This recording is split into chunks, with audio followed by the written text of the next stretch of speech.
All right, let's talk about the most powerful tool any of us will ever have, the brain. But we're going to look at it a little differently today, not as some filing cabinet for facts, but as a muscle. And honestly, it's a muscle that for a lot of us is seriously out of shape. I mean, this is the big question for any parent or teacher, isn't it? We pour all this time and energy into teaching, just hoping it all sticks. We don't just want them to learn, we want them to remember what they learn so they can actually succeed. Okay, but here's the real kicker. When was the last time you actually trained their brain? I don't mean just giving them information. I mean, when did you last exercise their ability to think, to process, to hold on to ideas? Or do we kind of just assume that's supposed to happen all on its own? So let's dive into this first big idea, the forgotten muscle. This really gets to the heart of the problem. We treat the brain like it's just along for the ride, when it should be the one driving.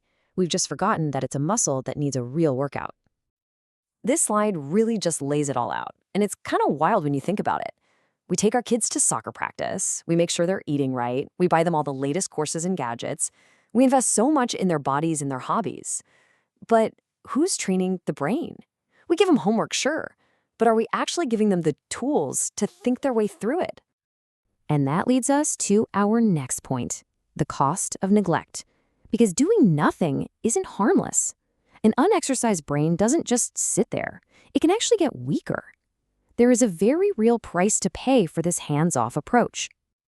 And what's that price? Well, it's their cognitive fitness. Just like any muscle you don't use, an untrained mind gets sluggish. Thinking starts to feel like a huge chore. Ideas become all fuzzy and hard to pin down. The whole mental engine just starts to run really, really slow. And this downward spiral, it shows up in ways we've all probably seen. It starts small, They lose interest in a subject. Then they start forgetting what they literally just read. Before you know it, a fear of making mistakes starts to creep in, and that can be totally paralyzing. And the really tragic end to all this, they can start to hate the very idea of learning. But, and this is so important, here's the good news. This whole downward spiral, it is not permanent. It's not who they are. It's just a condition. And you know what? Conditions can be changed. The brain can be switched back on. It's like a dormant engine, It has all the power it needs, just sitting there waiting to be engaged. It just needs the right kind of training to fire up again. And when that training kicks in, oh man, the transformation is incredible. All of a sudden, information starts to stick. Concentration isn't a constant battle anymore. It gets easier. And maybe the biggest thing of all, that fear of failure starts to fade, and they begin to actually believe that they can succeed. So how do we get there? Well, it takes a pretty fundamental shift in how we think about all this. We have to move from just teaching to training.